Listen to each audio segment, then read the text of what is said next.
What's going on, Packers fans? Welcome into an all-new episode of the Pack a Day Podcast. I'm your host, Andy Herman. You can follow me on Twitter at Andy Herman NFL. You can find the podcast at Pack a Day Podcast. You know the guy with me today, the one and only Justis Mosqueda. You can find him on acmepackingcompany.com, on social media at JUMOSQ. Justis, my friend, how the heck are you doing? Good. Woke up after that long snooze after that terrible Super Bowl game. Honestly, Andy, like the Green Day going into it and then the Bad Bunny halftime, like I could have left after the halftime show, dog. That was not a good football game. The AFC stinks. We're in a bad spot in the sport right now. Green Bay is better than New England, right? Maybe. On paper, yeah, I think I'm closer to a maybe than anything else. I mean, I like Sam Monson, right? Sam's always been nice to me. But Drake May is a rogue Sam Monson vote away from being this year's MVP quarterback. He didn't play well in the postseason, obviously. It wasn't just the snow in that Denver game. I really do think that shoulder injury kind of messed him up. But, I mean, it doesn't help when – I mean, New England's pass protection is terrible. Everyone loved to give them their flowers. Oh, they turned around the offensive line in a year. No, that's not true. Drake is taking a bunch of sacks. And then it's like 1/3 of his sacks or sack fumbles right now. So they have to fix that, and they have money. Big time. Maybe they're the Rasheed Walker team this offseason, right? Depending on what they want to do with Campbell moving them in and out. I think the arm length stuff is one of the dumbest narratives out there. I don't think arm length matters that much, pretty much for any position.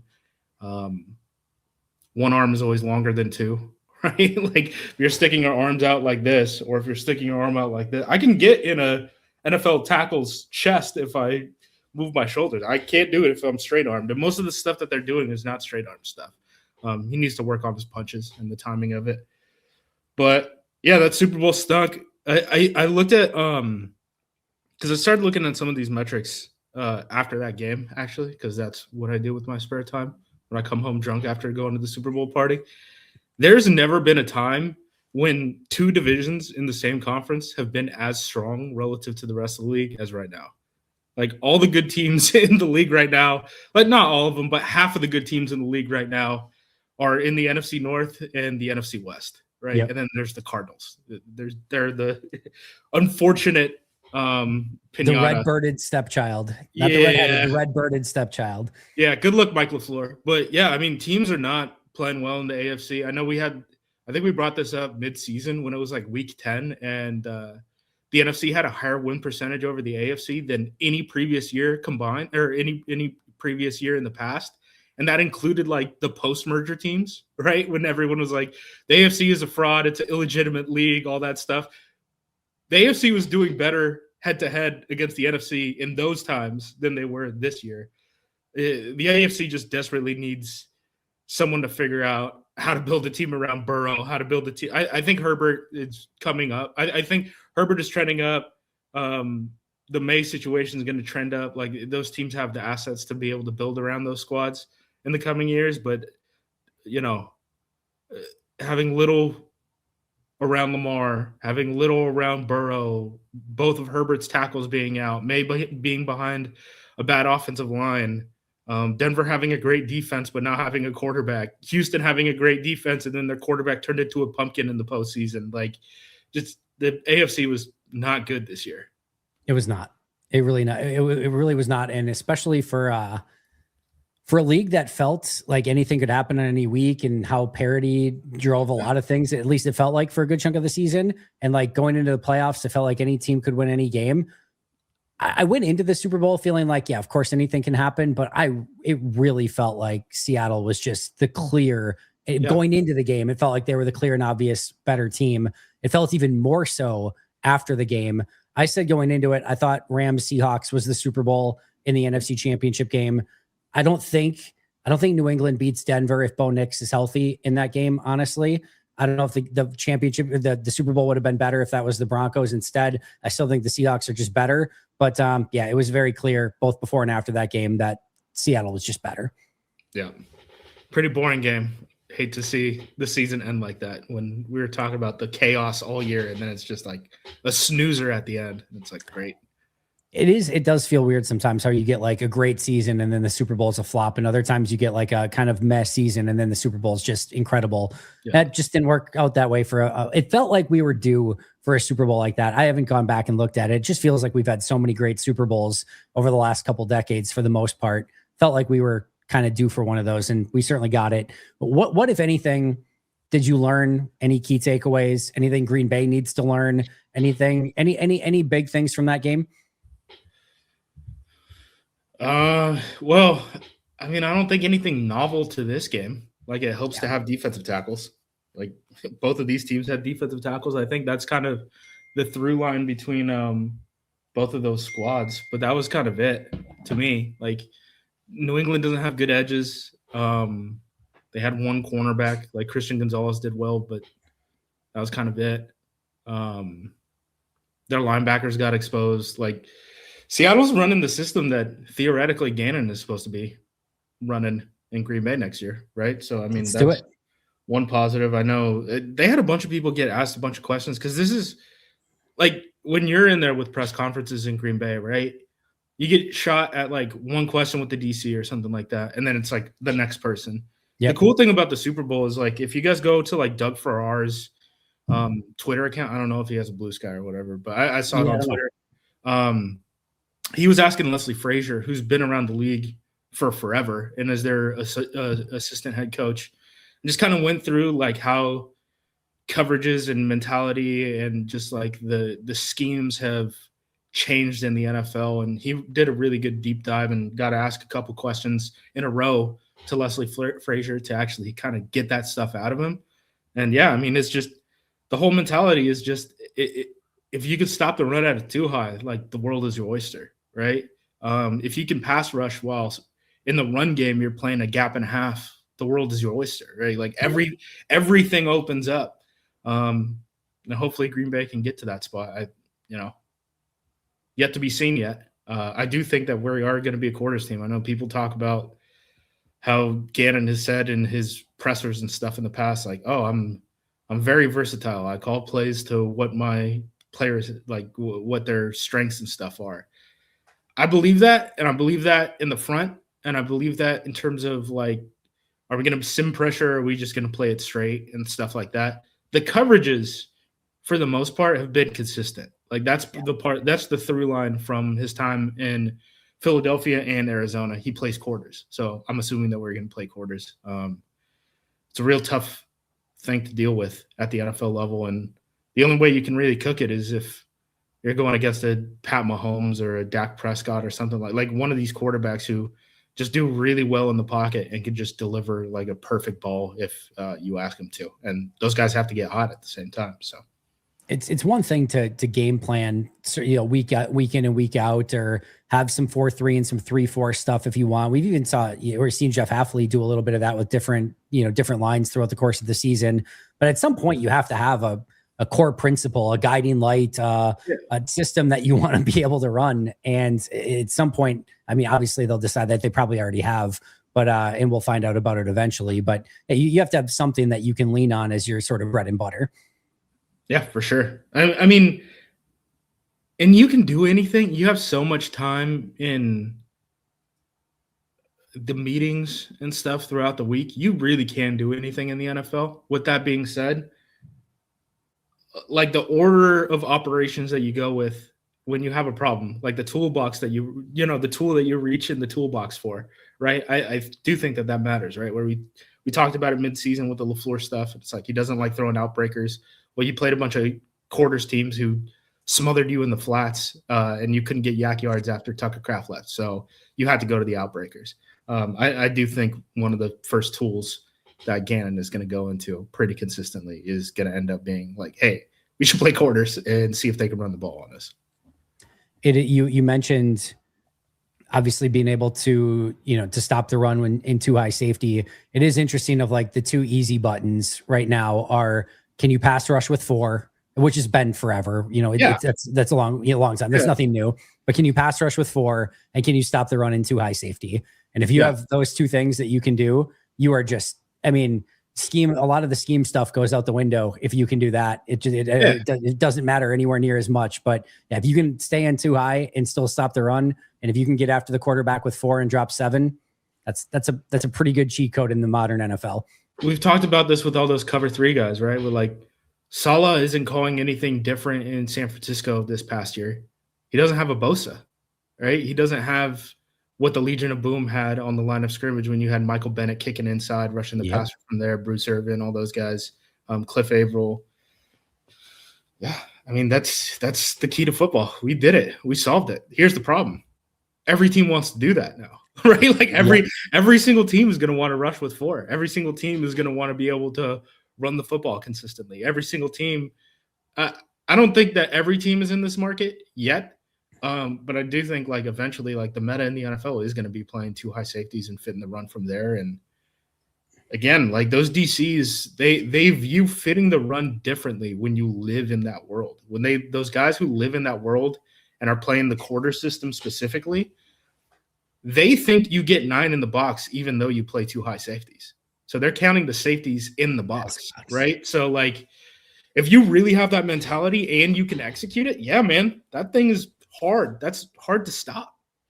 And I feel like Green Bay has a little bit of a cheat code there with their safety play, and specifically Evan Williams being able to do that at a high level. I mean, there's some things that this defense still needs, some super glue and some Band-Aids on, but their safety play and being able to come up and stop the run is definitely something that I feel very confident in. Yeah, that's not the part that I'm worried about. I'm worried about McDuffie covering drags and what amounts to like man-to-man coverage. I'm worried about who our nose tackle is going to be in 26. I think less worried about the cornerbacks than most Packers fans, because I think most Packers fans have like, if you ask them confidence, like 0 to 10, I think they would be 0. And I think I'm like at like a 3.5. So I'm above average. But yeah, those are the things I worry about on defense. It's not those other factors. I'm glad you brought up corner. That one of my takeaways from Seattle yesterday was corners for a couple different reasons. We saw Witherspoon especially just get kind of weaponized and how awesome he was as a rusher, as a blitzer. I do think that there's maybe some meat on the bone to do a little bit more. I'm not saying Javon Bullard is Devon Witherspoon or anything like that, but I do think there is some potential meat on the bone to do maybe a little bit more of that type of stuff with him. And again, utilize Xavier McKinney and Evan Williams, maybe even a little bit more in some of those weaponized situations. The other thing that stood out to me was the outside corners, especially when Witherspoon is in the slot, are Reek Woolen and Josh Jobe. Reek Woolen is up and down. He makes some big plays. He'll give up some stuff. Josh Jobe is a journeyman off the scrap heap corner from Philadelphia. They both have some good, some bad, but the thing that I really about Jobe is that he's not a great cover guy. He's a really good tackler. And obviously Woolen's big enough. He's hit and miss in tackling, but you could tell their secondary, obviously, Eman Wari, their secondary was willing and able to play physical, aggressive football. For the most part, tackling was not an issue for the Packers secondary until it kind of was, especially with Carrington Valentine. Yeah. That's the one thing. And the more that I've sort of thought about it, especially after the Seahawks game, is just one of my takeaways is I do think I don't have an issue with the safeties. I don't have an issue with Bullard in the slot. And I do think that if one of your corners is Keyshawn, especially the way I know that, and I played it and everyone else played it, the play that he had at the goal line where he looked like he certainly made a bit of a business decision in that Chicago game, which is a ugly, ugly look. But outside of that, he tackled very well throughout the course of the season. If they can just get that other corner position upgraded a little bit, maybe a little bit better coverage, a little bit better tackling than what Carrington can bring, I'm with you, I think, in the fact that I actually think that brings together this defensive backfield pretty damn well. Yeah, and Seattle, I do think that, like, some of the metrics, too. So, like, all right, I did this thing. I didn't tell you that I did this, but now we've signed up for me kind of reading off numbers. So I looked at NFL Pro. I looked at yards allowed per coverage snap, which is what I think you should be using when you evaluate cornerbacks. I do not care about their passer rating. If a guy gives up 180-yard touchdown for the entire season, his passer rating is going to be crap. If you give up 80 yards and a touchdown for the entire year, you should be you're the best cornerback in the league, right? There are flaws in just looking at passer rating, right? So I think it really should be yards per coverage snap. I know PFF has done a lot of like year-to-year looks, and it's the most stable number as far as cornerbacks, which, by the way, like cornerbacks, you could look like year-to-year in most metrics, and they're bouncing up and down, right? Like this is the most stable one. It's the one that has the least amount of noise. When I looked at it, there are 89 cornerbacks who played at least as many snaps as Nate Hobbs did at outside corner specifically this year. Okay. Reek Woolen is fourth in the stat. That seems good. Yeah, pretty good if you can get it. Job is 11th. Wow. And Okay. Devon Weatherspoon is 17th. Okay. Right? That's good. So they're basically all top. You have three corners who are playing in the top 20%. Yeah. Yep. Right. So you have three corner ones essentially. But I do think that life is a little easier for those corners when you're asking them to,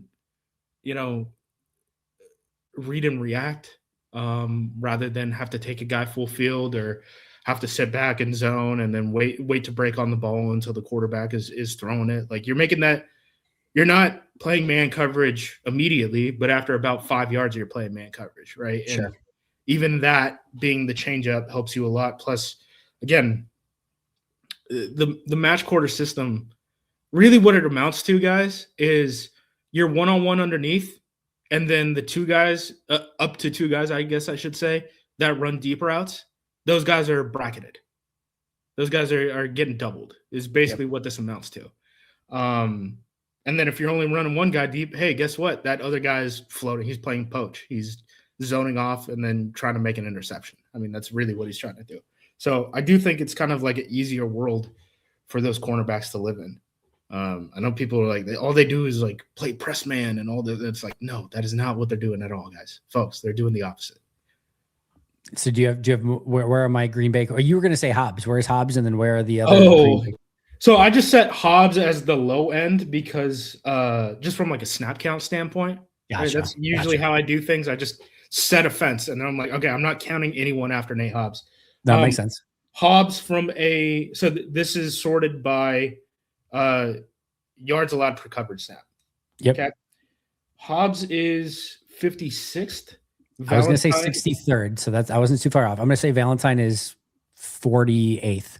Valentine is 57th. He's right behind Hobbs. And then I'm going to say Nixon is 28th. Nixon is 3-4 spots behind Valentine at 61. So they're all right there. They're all all three of them are within 6 spots of each other. So they're all right underneath like the middle 20%. Okay. So they're like, they're right on the fringe of below average to average is those three guys. I do think that there's going to be some meat on the bone in free agency, depending on how, which guys are actually allowed to hit the open market and stuff. We'll see if Green Bay has the appetite to actually go into the market. I think if they do, they probably have to move off of Hobbs before his bonus. Did you hear Demovsky on that? Did not actually. He was on ESPN radio last week after Goody's press conference, and his overarching take, I don't want to put words in Rob's mouth, but his overarching take was like, why am I listening to Goody on anything when he clearly lied to us whenever he was asked about a player of who he was going to keep or not, saying we're going to keep all of our guys. Coming back. He said Jair's coming back. It's hard to keep only 5 linebackers, all that stuff. Yeah. Aaron Jones is the heartbeat of the team, but he was saying in regards to players this year even, but the takeaway here for me was that Rob was in kind of going on about that. He's like, in his first one, he's like, he told us Nate Hobbs is coming back. He's like, there's no way Nate Hobbs is coming back. There's no way they're paying him that roster bonus. Like, he was over the top aggressive. And I don't know if he has got inside information or if this is just Rob, kind of prognosticating on this. I haven't asked him, but he was very adamant in that rant that, and I'm not saying rant in a bad way, just in general, of that Hobbs is not coming back. I thought that was a little bit interesting. I know Pete Doherty had in his column that they would release Hobbs. I actually talked to Pete after that, and he right after the press conference actually, and him and I were just kind of discussing Hobbs, and then he was kind of going back and forth a little bit more after hearing Goody as to whether or not maybe Hobbs would be back or not. But it was interesting to hear with Robin and that afterwards, he doesn't think apparently that there's really any chance that Hobbs would be back. I don't doubt that.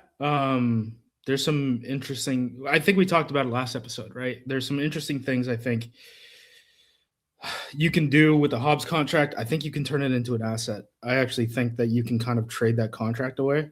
I will be sending you something just so that it doesn't look like I'm talking out of my ass. I sent it to you on Twitter, by the way, if you want to look at the messages. Right. This is from one of Hobbs's agents. He has 4 of them. This is the one that did the contract, though. I don't really want to out the guy, but I texted him because I think it was Demoski and then Huber both had Hobbs being either released or restructured or something like that.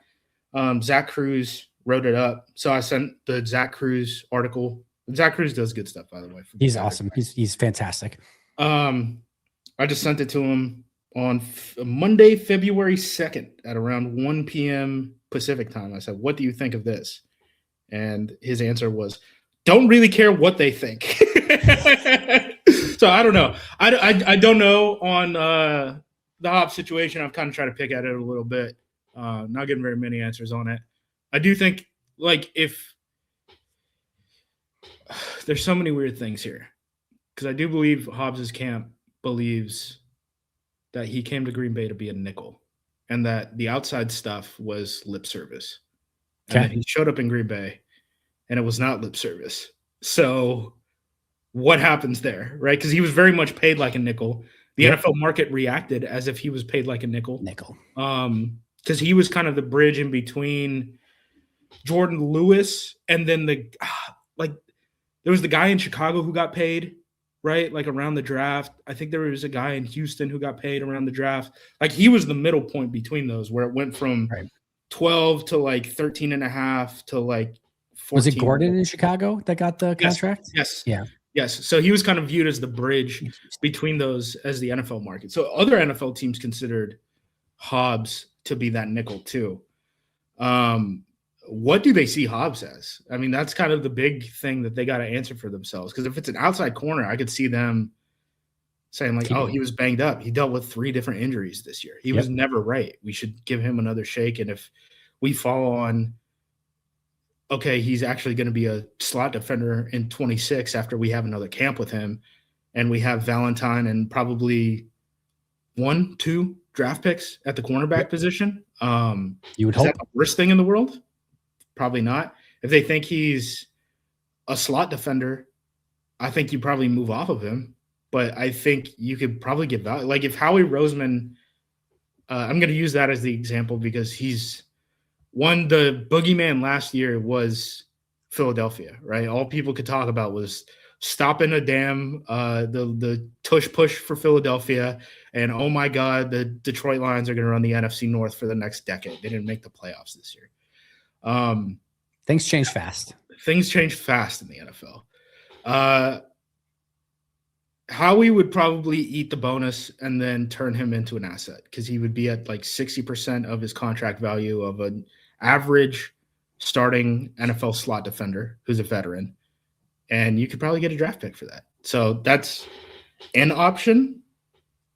You would have to create cap space in that scenario. Like you'd probably have to convert Jordan or Mike or whatever, and you're going to have to pay that money eventually. You don't have to pay it immediately. You can get into a world where you're kicking the can down forever, but the Packers really, in the Rodgers era, when they pushed and they were all in, they really only borrowed money for 1 year. And then it took them kind of like 2 years to kind of dig out of it. Because I don't think the Packers have any appetite for, we go all in and then we go 0-16, 0-17 for 2 years, add all these draft picks, and then start rebuilding from there. I think they're going to want to be the competitive rebuild team. Like when they're rebuilding, they don't want to be they want to be in playoff contention at the same time. I don't think they'd have to eat an exorbitant amount. So he's got no, it's like $5 million, but the cap's going to be tight when you consider that like Kraft's going to get an extension. Watson is going to get an extension. Maybe the Watson number actually drops, right? Could be. Wyatt's number would drop if you extended him. Yeah. So I would need to know what the whole picture looks like, Andy. And that is part of the problem that we're dealing with is we're looking at one transaction at a time. I don't know what the overall picture is going to look like. I'm looking at this corner of the painting and I can see a foot. And so is that a horse's foot? Is that a woman's foot? What am I looking at? He's set to make, if a team would trade for him now, he's set to make $9.25 million this year on the 1 year deal, or like that's including the bonus. That's including the roster bonus, right? So that for the team that would be acquiring him. So at what, like I would say at what, like maybe 1 year, $5 million, he starts having trade value right around there. Probably. I don't think if it's a seventh. Yeah, I don't think you could trade him before the roster. I mean, maybe you can because it doesn't come with guarantees. And you can but you wouldn't need because once you do the roster bonus, can you still convert the roster bonus to? You probably can't. No, the Packers eat it. The Packers eat it. Okay. The Packers. So then, but can you convert it? Is my question. Can you convert it to a signing bonus? I think you probably can. That's what I was. So that's what I'm thinking, right? So even if you waited, right? So like, let's say you got it down to, like what did I say, 5 million? So you only have to eat about 4.25 million, and you could do it on an extended. You're going to do it with void years, so only you're going to do it over 5 years. So it's 800,000 a year. So you could do it for 800K coming off your books this year, with about 3.4 million or like 4.2 million, excuse me, coming off your books next year. And then he's at 1 year, 5 million for the team acquiring him. And he's probably worth a 7th round pick at that price at worst. Yeah. It'll be 800K this year. Yeah. It'll be interesting. I'm definitely way more on the fence with him than I think like any other decision on this team. Because I think it's pretty easy to tell like who's in, who's out. Hobbs Gary's the other one that I think is in the obvious answer. They can't, dude. They can't. Don't tempt them. Don't tempt them. They can't. I think Gary had like a top 20 cap hit this last year.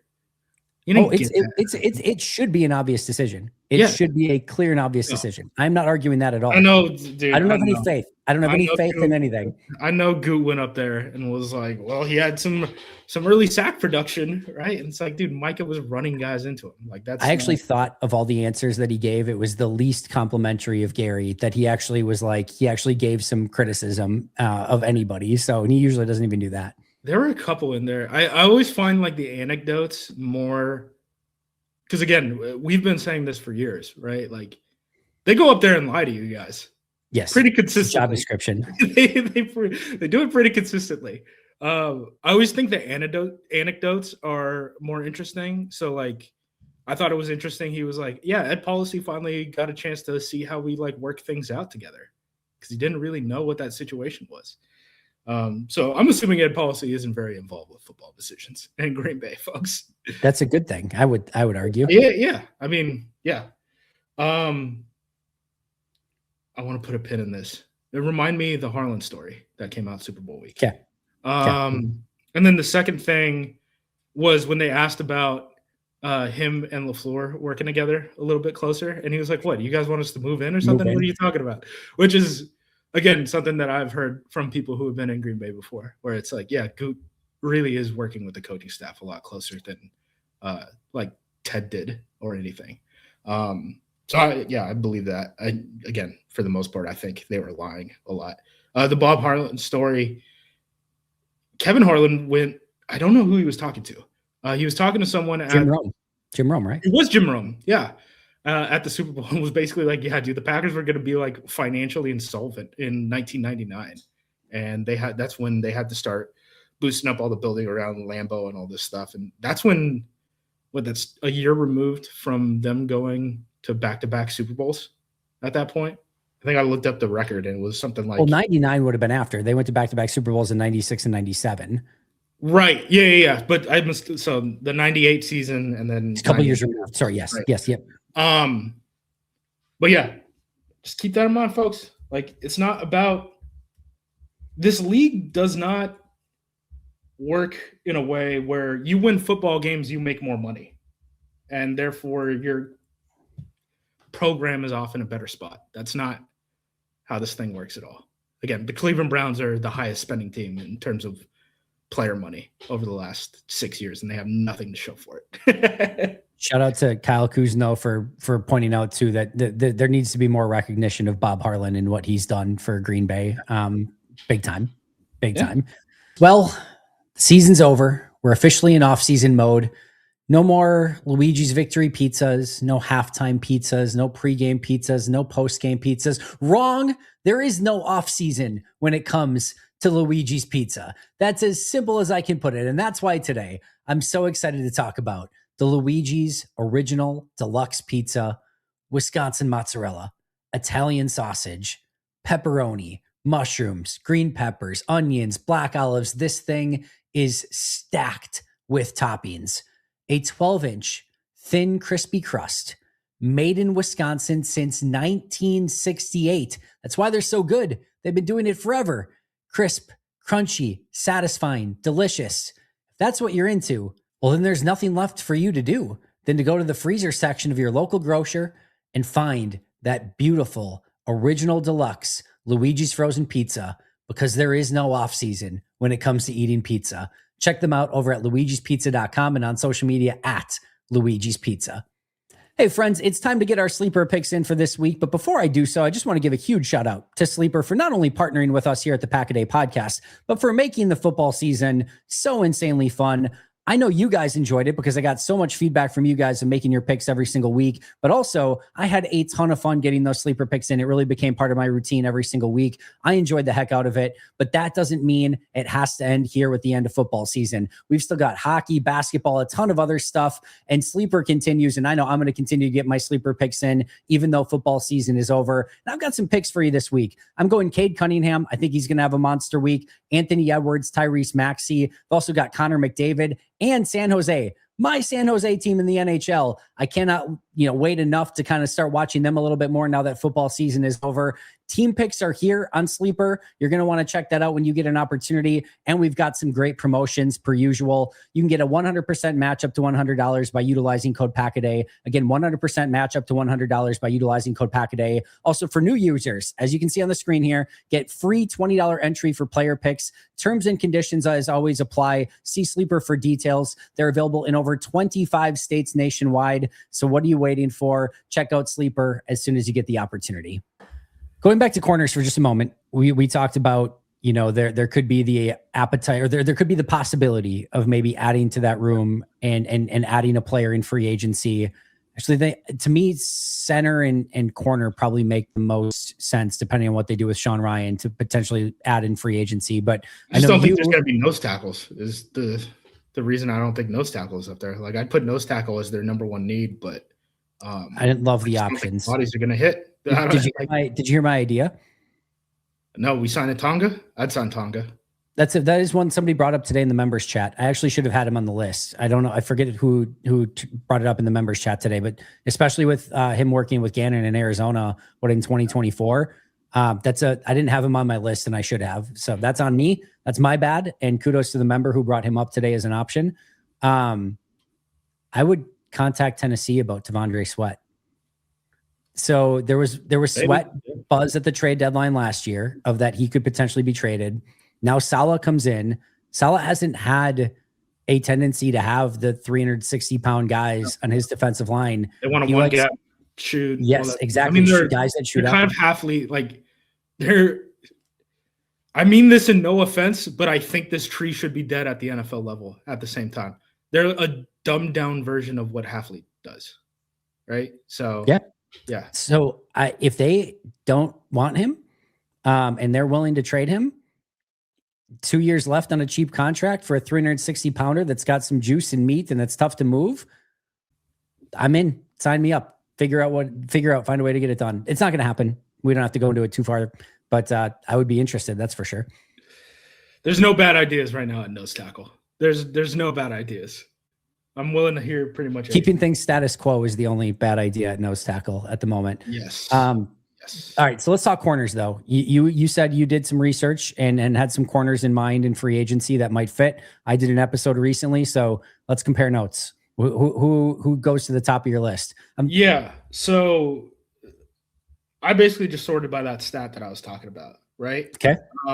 But I did shave off some people. Okay. So you fall behind that trio in this stat, right? Yards allowed per coverage snap. I don't want you. You're in the bottom 40% of. Yeah, you can't be worse than what they have now. I'm with you on that. Okay. So we have that. We have. I don't think that they're going to be in the market for anyone under or anyone over 27 years old. I just don't think that that's how they treat free agency. Goot even said, not how they usually do. Speaking out of both sides of my mouth right now, because I'm like, Goot lies to you in the press conferences. But now I'm going to say, like, I do think Goot is telling the truth when he's like, it's not that we have a thing against age. It's just we really are only interested in signing players on multi-year deals. So you have to be a long-term answer. Again, cornerback is a very volatile position. I have 3 names that I think might be on your list. And how many are on your list? 8. Okay, well, I have probably 4 then that'll be on your list that I feel pretty confident will be on there. All right, but hit me. Who you got first? Who's first on your list? So the first in this stat, folks, you're going to remember his name. He finished second in yards allowed per coverage snap this past season, only behind Diamador Lenore. It's Eric Stokes. Remember that guy? I do. He did really well for the Raiders this year. He did great. I hate it. It's I hate that he did great. I'm happy for him. But yeah, he was fantastic for them on a bad team too. Yep. Crazy.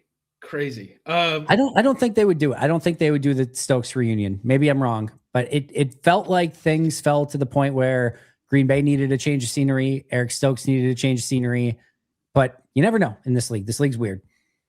So was 21 the first Barry year? It was. Sounds ish, right? I think this so bad. Stokes is drafted to play in the quarter system, and then we got away with it after his rookie season. And he was really good his rookie season. He was very good his rookie season. He did the rest of his career. Okay. This is what I'm saying when like you flip-flop defensive coordinators from like different trees and stuff, like you kind of got to pick one and just ride with it. This is a slow-moving boat, man. This is a slow-turning boat. You can't be flipping DCs all the time. The next 2 guys, we already talked about Woolen and Job. Okay. Some guy is Job a free agent? Job must be a free agent, huh? Yes. Okay. Job is a free agent. The next guy I'm not super familiar with. His name is Monteric Brown. Monteric Brown from Jacksonville. That's my guy. That's my guy. Sweet. I mean, he checks all the boxes. It seems like he was a full-time starter this year and was kind of like a part-time starter last year for Jacksonville. Yep. After that, continued to improve his entire time in Jacksonville. Sweet. 68 attempts towards him per PFF, 37 completions, only 383 yards allowed, 3 touchdowns, 2 picks, 9 pass breakups, only 3 penalties, which is good. 73.3 quarterback rating when targeted. So all those guys are in like the top 20 percentile of cornerbacks. I think they're going to be interested in Brown. I think that's their type of off of his rookie deal, up and coming, played his best in his final year, position of need, premium position. Like that is the frame that they look after. All that frame stuff. That is a Goody type through and through. There's only one guy in the next 20% of this bell curve. It's Jalen Watson from Kansas City. Yep, had him on my list. I'm sure people are aware of who he is. He's been playing and starting for a team that is perpetually on primetime television consistently. Monteric Brown might be out. What do you do? 4.23 relative athletic score with a 1.48 short shuttle score and a 1.66 3-cone score. Bad agility, bad vert.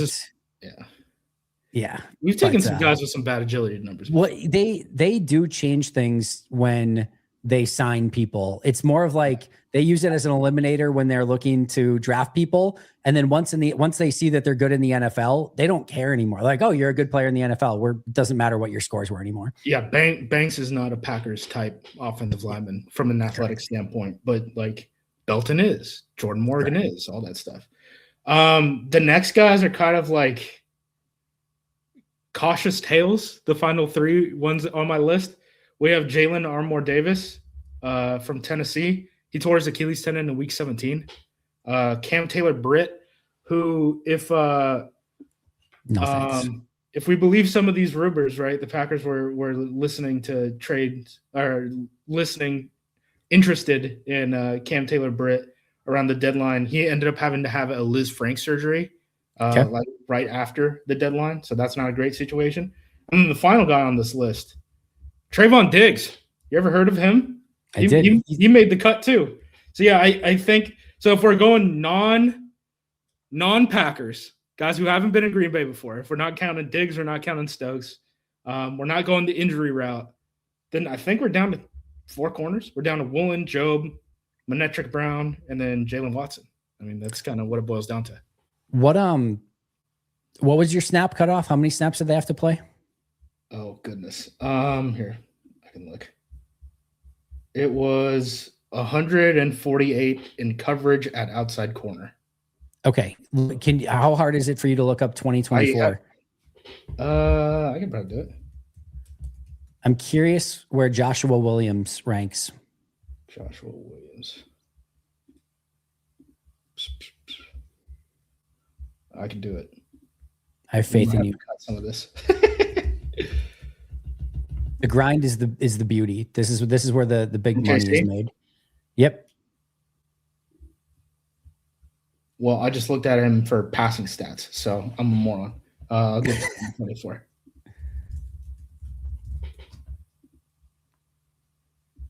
Coverage.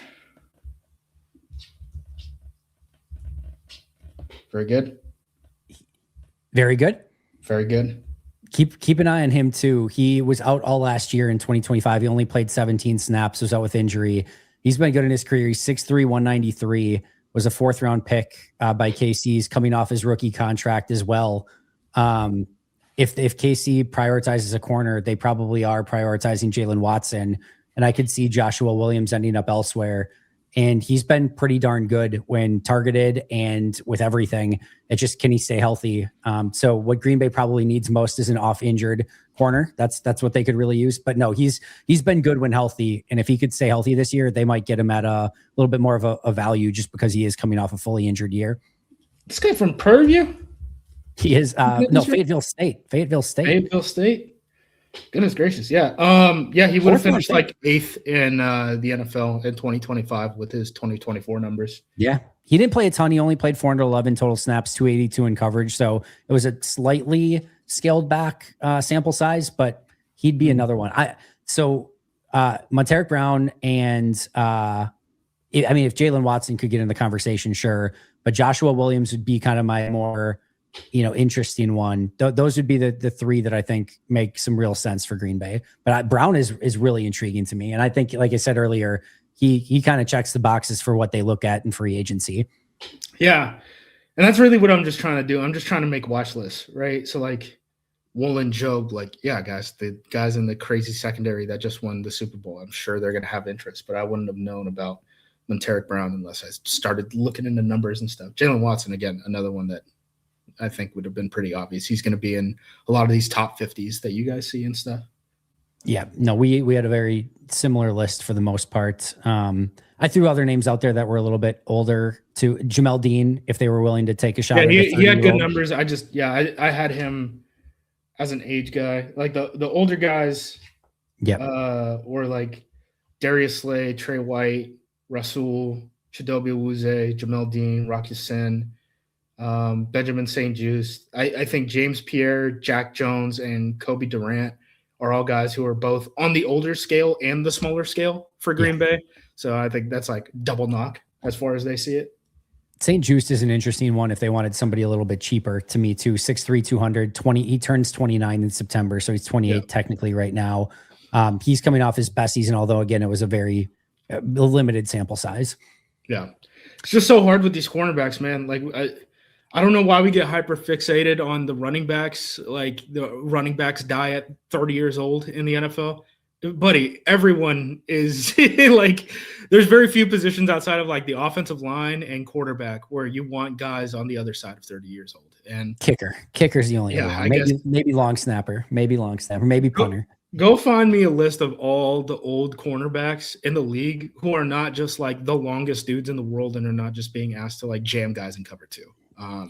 If you want guys to run with receivers in this league, there's not many 30-year-olds who are doing it, folks. Look how quickly Jair aged. I mean, there's other things that went on there too, but like it happens like that, and then it's gone.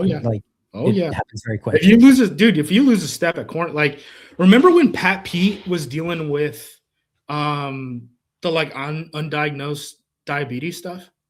I don't, but he had like elite stretch a year where he looked like the worst football player in the NFL, and then another elite stretch on the back end once he got his diabetes stuff figured out. Like if you lose a step at cornerback, it's over. It's almost impossible to make that up. It's almost impossible.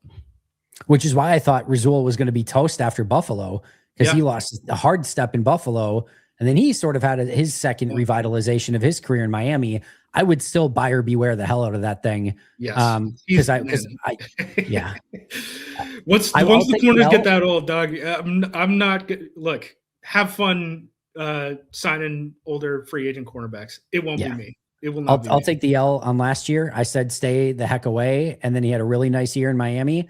I'm too scarred from that Buffalo tape. I will be with you on the other side and say, you know what? If he proves me wrong again, I'll take the L again, rather than saying, yep, go get him. And then it looks like it did in Buffalo again.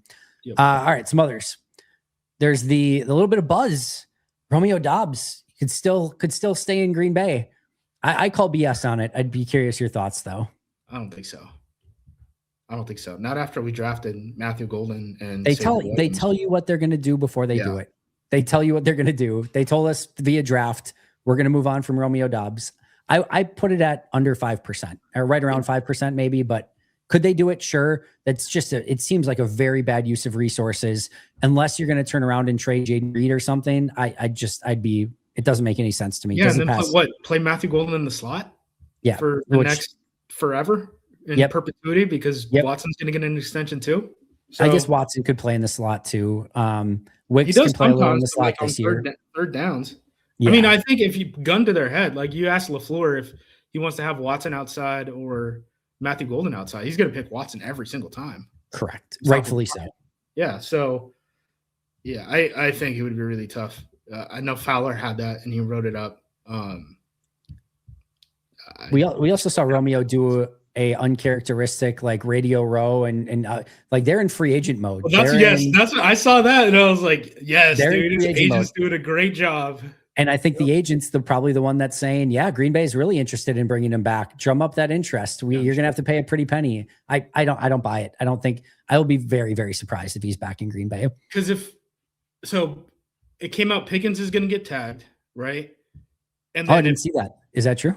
Schefter reported it. Yeah. Okay. I was busy with. Was it today?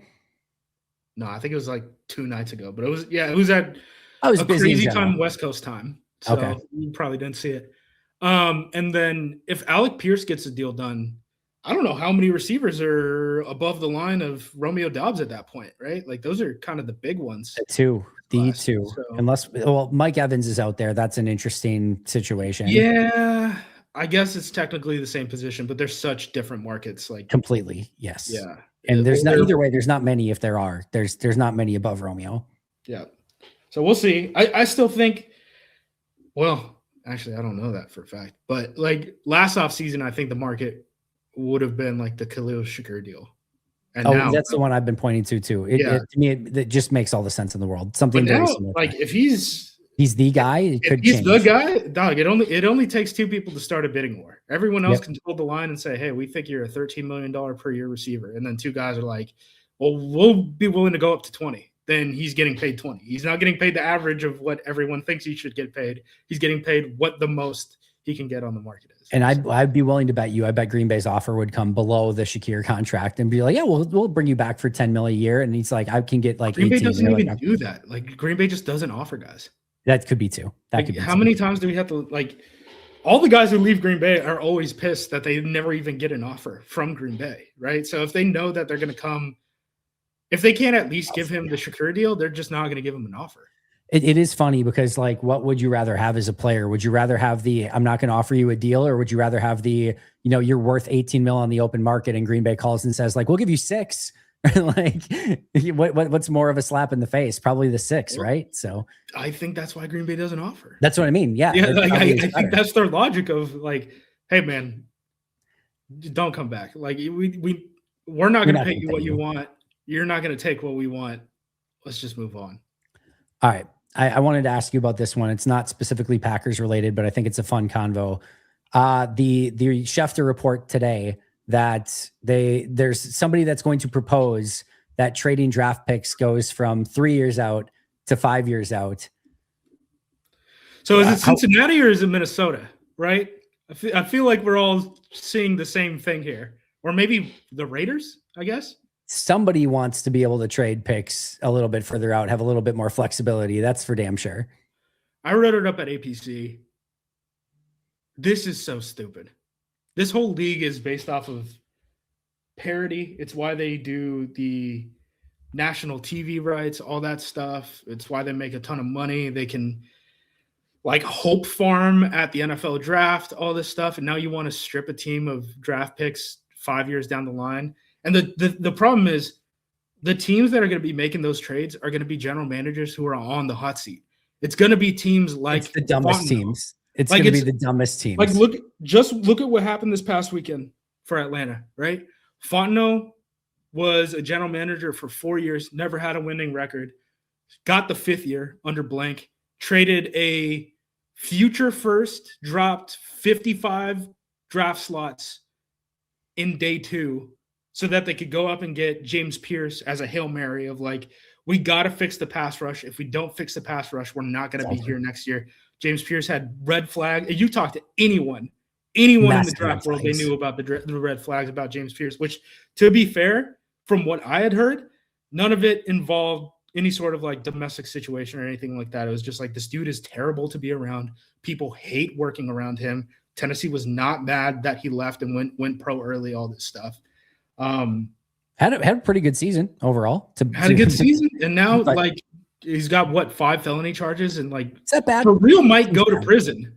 Might legitimately for real might go to prison. I don't want to be a jury or judge when I don't have any evidence in front of me. But if what is said to have happened is true, should definitely go to prison. If what is said has happened is true, buddy, they have it on film, right? So like if the story is he tried to pull his WNBA player girlfriend out of a car at an intersection. You would think intersection has cameras, right? You would think.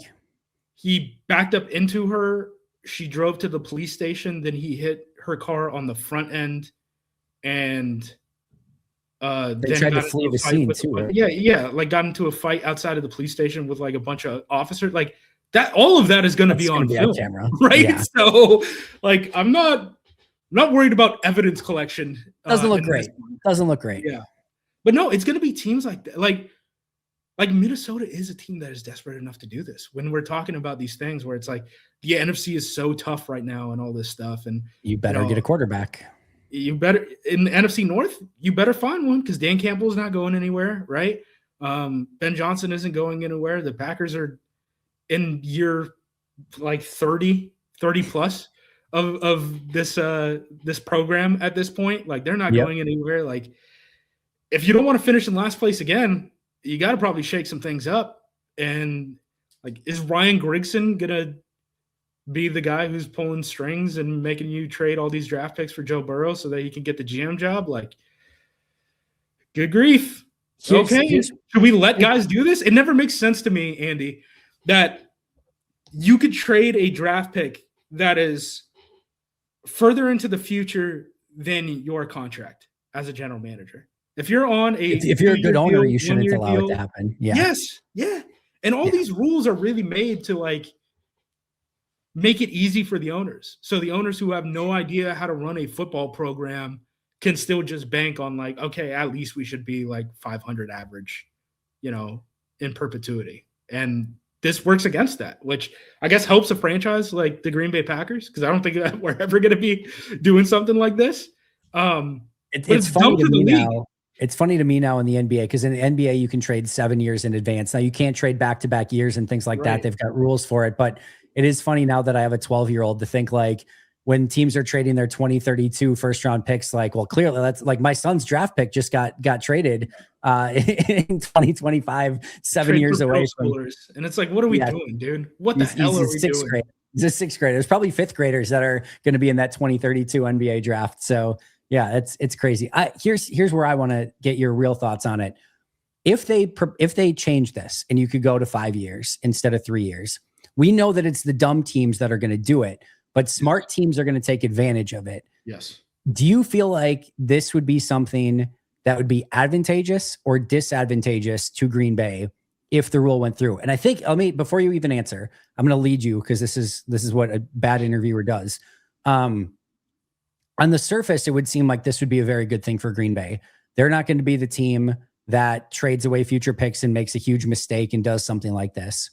But I do wonder if they're ever the team that goes so aggressively to trade off players to get 3 first-round picks in the future or something like that. And I also wonder if we do get to a point where other teams, when they feel like they are, a player away or something, do start saying, yeah, we're going to give away, 3-4 first-round picks to get the player or two away that they need to make that run. And Green Bay never does. And they ultimately, they're always the bridesmaid, never the bride. And they are always just a couple, there's always going to be the team that's going to do it, right? Kind of like we see now from time to time. But there's always going to be the team that says, F them picks, we're going all in.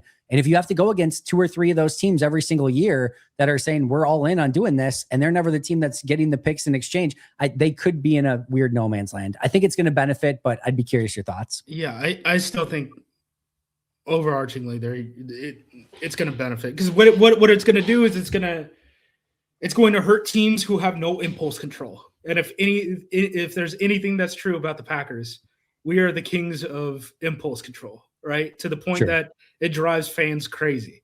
I do think that there's really only 2 use cases, I think, and maybe I'm wrong, of how you could do that, why this would even be a factor. I think it would matter for trading for quarterbacks, right? Correct. So if you want a Joe Burrow or something like that. Burrow is the first name that came to mind, especially when we're talking about a team like Minnesota. Yep. And then I think it helps you trade away quarterbacks.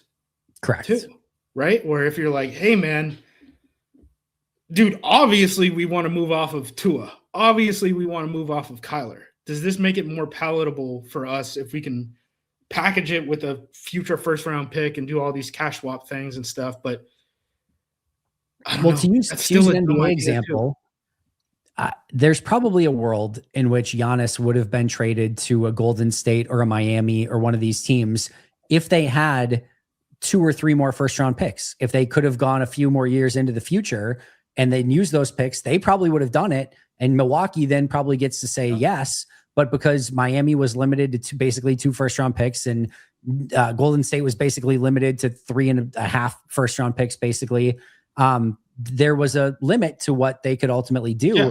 If they could have gotten more future first-round picks, there's a point where I think they probably both say yes. So, yeah, I think there probably is a world where if you're a team with a Giannis in the NFL world, and instead of just getting 3 first-round picks, which is the most any team can offer now, all of a sudden, if some team is offering 5 first-round picks for Joe Burrow, all right, well, that's a horse of a different color than just the most you can get is 3. Yeah. Whether it should or not, I don't know. That's another question, but it changes the calculus. If you're the Vikings, if you're Wilf, right? Do you want the interim general manager trading away your draft pick for, 26, 27, 28, 29, 2030? In 2030, do you want the interim general manager trading away the first-round pick so he could grab Joe Burrow? I hope so. And get the full-time job? Right, but like it would be a if you're pain the in the owner ass right now. if It'd you're be the a pain in owner the ass right now. I'll tell you that much. Add Joe Burrow to this division. Oh my God. I don't even but want if to you're think the about it. owner, like it can't be that dumb. And maybe some of them are.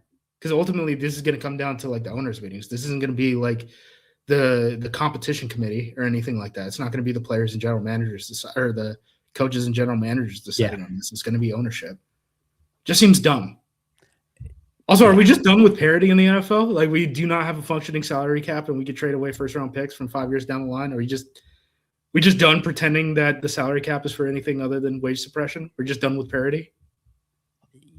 Potentially, although you could maybe argue if the teams at the bottom are now more desperate to not be teams at the bottom, or the teams at the bottom that are the ones that are trading, $1 billion future first round picks to get up. And now I don't know. Yes, at the end of the day, you're right. It's going to end up with more bad teams. It's going to enhance the polls of like you've got I think more really good teams and you've got more. You're going into the year and you're like, we are not competing this season.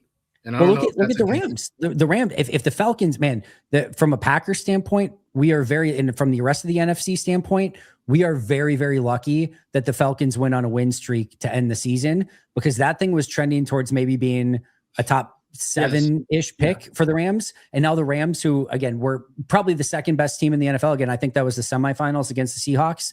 And we're this close to probably being Super Bowl champions. They were this close to going into, having a top 8, top 7, top 6 pick in this draft. If the Falcons just lose whatever 3 in a row at the end, instead they won 3 or 4 in a row at the end and got that to, I think, like pick 14 or 15. But still, now the Rams have 2 first-round picks this year, which is not ideal for the rest of the NFC. And the Falcons get worse. The Rams, the top team, get better. The Falcons, not a top team, get worse. And one of the crazy things, like the Rams aren't even spending money right now, man. The Rams are like the second lowest cash spend team on players over the last since the pandemic. They're in a small market in LA. They got to be careful. And there's no money in LA for sure. They get a Super Bowl next year, right? I think so. I can't remember. All right. A couple things before I get you out of here. First of all, want to pass on my condolences to Oliver. Fan of the show, friend of the show. I think I showed him on screen once, right? I think so. I think at least once. Yeah, for sure. So my condolences on that. That sucks, and I hate that for you guys. I'm sorry, man. Oh no, he lived to be. He turned 18, I think. In October. So I'm not familiar with my cat years of how what a lifespan is. He's geezed up for sure. No, he lived a good life. Don't worry about him. We got him out before his like cheek cancer thing really started to bother him. So glad to hear that. Didn't want him to wither away. The other thing is we've got to shout out, assuming this is all legit, Bears Mysterio, who for those who are unaware, you came on this show. And that's correct, right? You came on this show and called. Or what was the note? It was going into the Bears game. It was going into the Bears playoff game. Yes, I didn't. All of a sudden, I'm like, oh my God, am I making this about Pack-A-Day and us when it was something that you did on your own? No. But no, we you said that you would put the mask on the line, against Bears Mysterio. It was a mask versus mask sort of situation. And of course, the Packers lost. So you lost your mask to Bears Mysterio, which the bet was he was going to burn it in a fiery inferno. And he had the teaser a couple weeks back of having the flames out and ready to go, and said, wait for the final conclusion. And I'll let you tell the rest of the story. Yeah, he posted a video today and he had the lighter and he had the mask. And then he was like, psych, nah, we're souping up the mask. So it's got a bunch of like Green Bay patches on it. He said, I got a ponytail now, all sorts of stuff. Great. And he said he's sending the mask back. So the mask is coming back. I'll definitely, it'll make its debut here on Pack-A-Day. Love it. That is one of the cooler things. Certainly the coolest thing I think a Bears fan I've ever seen do. But that's pretty badass. And total props to him. That is a really cool gesture. And that is like my side of football of like, I love that sort of stuff where it's like, you had a bet, you went all in, you went over aggressive, which I love to death. And then, you followed up on it and said, yep, here you go. Burn it away. You deserve it. I bet it fair and square. And he has every right to burn it. I fully expected it to get burned. And then he's like, I thought it was getting burned, by the way. I had no idea that this was coming up. Oh yeah. Yeah, for sure. I thought it was $1 billion. I didn't know how like sacrificial. I didn't know if this was going to get sacrificed to the football gods to help them in future draft positions. I didn't know what was going to happen. But to do that is a very, very cool move. And shout out Bears Mysterio. That's pretty freaking awesome. Yeah, solid dude. Two dudes committing to the bit, and then it all ending in having a happy ending. So all right, now I got to know, had his mask got sent to you, what was the plan for his mask?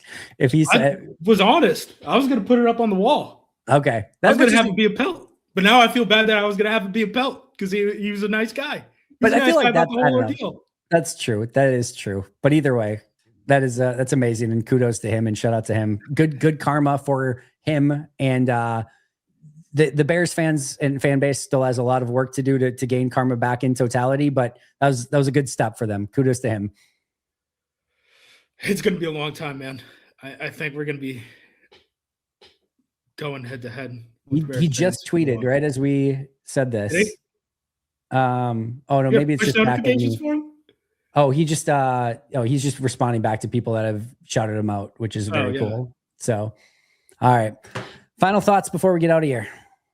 We didn't get to the draft corners this week. Well, that's my bad. I could just say like, oh, we ran out of time, but I didn't do my homework assignment. So we did free agent corners instead this week. We'll try to get to draft corners next week. Yeah, we got plenty of time between now and April. I'm in no hurry. I just wanted to get I say that now, and then all of a sudden it's like April 14th, and I'm like, God, what just happened? I know. That's why I wanted to get the corners out of the way, because I was like, I feel like we're gonna watch the corners, and I think I'm done watching the corners outside. Like there's like 3 edge cases. I think I might. Do you know the first player we discussed last year?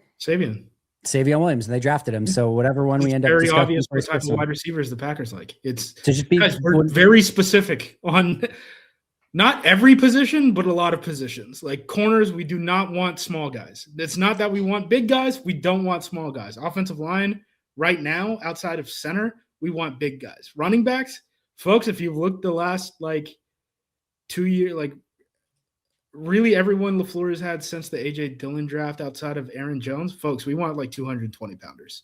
Wide receivers, we want guys who are like 205 or bigger, unless you're going to be a slot only guy. This team is not that hard to figure out, and we've had like, again, 30 plus years of data to figure out like what does this team think of football as like a worldview, right? Yes. It's not hard to figure out. Very true. They'll change things up on you every once in a great while. Offensive line was a little bit unique this past year, what they did, but it's like you said, the slow shit. Well, just get a little bit bigger, just a little bit bigger. Said, I think that's really been since like 22. Since like 2022, I think they've wanted to get bigger on the offensive line. I don't think that they've had the opportunities. If you want the shorthand for the offensive lineman, it's not a hard line, but it's in the ballpark of like a shuttle in the like 4.75 range, a cone in like the 7.75 range. And what the Packers used to do is they used to capture all these guys who would hit those numbers and were undersized, right? But sometime around 2022, the Packers realized they want to be an inside run team. They want to run inside zone. They want to run duo. All they want to do is mash with that offensive line. And ever since then, they've still been in that market for that level of athleticism, but they want the size behind it too, which then makes the board even smaller for offensive linemen for the most part. I think centers is a completely different story. We could look at Monk. We can look at guys like that who have been drafted. I don't think that, like, if they go into the draft this year, I don't think that we're only looking at like 320-pound centers, but I do think like the other positions, they'll probably want them to be like that. That you might have some edge cases like a Brian Parker from Duke, who's a guy who can play center and play other spots too. But I do think that like ultimately like their guards and tackles, they do want those guys to be like super huge. They want them to be massive. Okay, I have one more thing to add to our conversation before we shut this down. It's now come to my attention that our guy from earlier, Monteric Brown, his nickname is Buster. It's Buster Brown. I'm all in. I'm all in on Buster Brown being added to the Packers secondary. He is not from the West Coast. If you get called Buster on the West Coast, that's Buster. Yeah, that is not a great term to be called. So yeah, where's he from? He's from the South, I assume. He played college at Arkansas. He went to high school at Ashton. He is from Arkansas, Ashton, Arkansas, one of the two. Yeah, I feel like a buster has to come from somewhere SEC country. Monteric Buster Brown, Arkansas country. Sure. Didn't we have a buster last year? Wasn't the long corner from FAU? Wasn't he Buster or something like that? I got nothing. It's not ringing a bell. Who's the long corner from FAU? He was the guy who he was like 6'4". He was like a UDFA cornerback. He was on the team in 2024? 5, I think. I think he was an undrafted guy. This is great radio. Remember some guy? We don't have his name. I know he's tall. There was Gregory Jr. There was a junior, Gregory Jr. Yeah, there was Gregory Jr. No, that wasn't the guy. We're doing this. Computer off. There's Buster Screen, but he was never a Packer. Bugs. Oh, yeah. Bugs Brown. It was Bugs Brown. not Buster. There we go. Yeah. Easy to confuse. All right, my friend, let's get you out of here. Appreciate everything. AcmePackingCompany.com. What you got cooking? Man, we're just going to keep hitting. I think I'm going to do some actual free agency preview stuff just for my own eyes that I then get to share that information with you guys. I really want to know like we just walked through with the cornerbacks, right? I also want to know what nose tackles are going to be actually available on the market.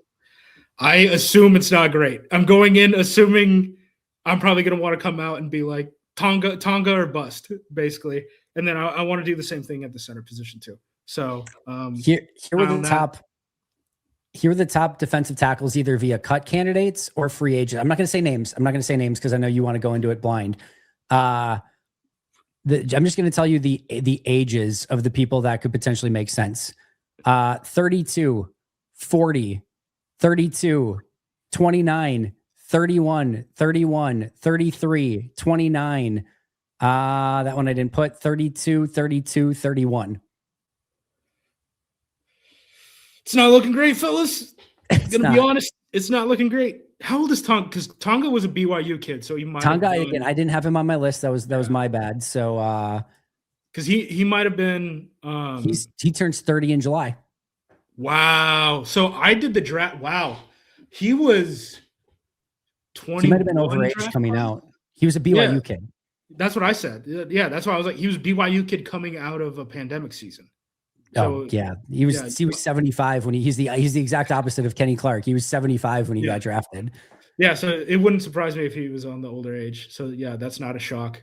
Because Tonga was 21, because that was after, because I'd worked with the XFL and then I started doing some 21 draft stuff that year, and he was that class. Because I had Tonga as like a 4th round grade or something, and I was like, who's not seeing this? And then he ended up going like undrafted or like 7th round and then bouncing around for a bit. But he's solid now. I only took him until year 30. So 250th pick overall in that draft. So it is basically barren wasteland for any sort of young, and that's even like cut candidates I went through. Like I know like people look at like defensive tackle lists and they're like, oh, Josh Franklin Myers. And I'm like, dude, he is like 280 pounds. He's not what they want. He's not. And also going to be 29 years old. Yeah. The other thing too is like, if you're looking for a 25, 26-year-old defensive tackle, good luck. I know. And that's the tough thing with the Green Bay spot last year, right? Because people were like, why can't you just find like a Kenny Clark replacement? I'm like, the draft, the people way overdrafted defensive tackles last year because no one hit the market in 25 in free agency. And then you trade Kenny Clark and guys like Brady Jarrett and those type of defensive tackles were going for insane money. Like some like bad defensive tackle. Javon Kinlaw, who did not have a great career up until that point, went lots for of money. Lots of money. Crazy money. Like Niners fans talk about that pick the same way we talk about like Kevin King and stuff. But then he got paid. He got paid. Like I think he might have gotten like $45 million guaranteed or something. Even Slayton got over $7 million per year, and so he was a part-time guy. That's why again, Tavondre Sweat. I don't know what he goes for on a trade market, but like if you're looking for a 25-year-old, 360-pound nose tackle that can stuff the run and move a little bit, that's That's my answer. That's never going to happen. All right. Go follow him at JUMOSQ on social media, acmepackingcompany.com. You can find me at Andy Herman NFL. Justis and I will be back chatting next week. In the meantime, of course, we got you covered 365 right here on the Pack a Day podcast. And of course, again, Justis over at Acme Packing Company. We'll see you guys soon. But until next time, and as always, go Pack Go.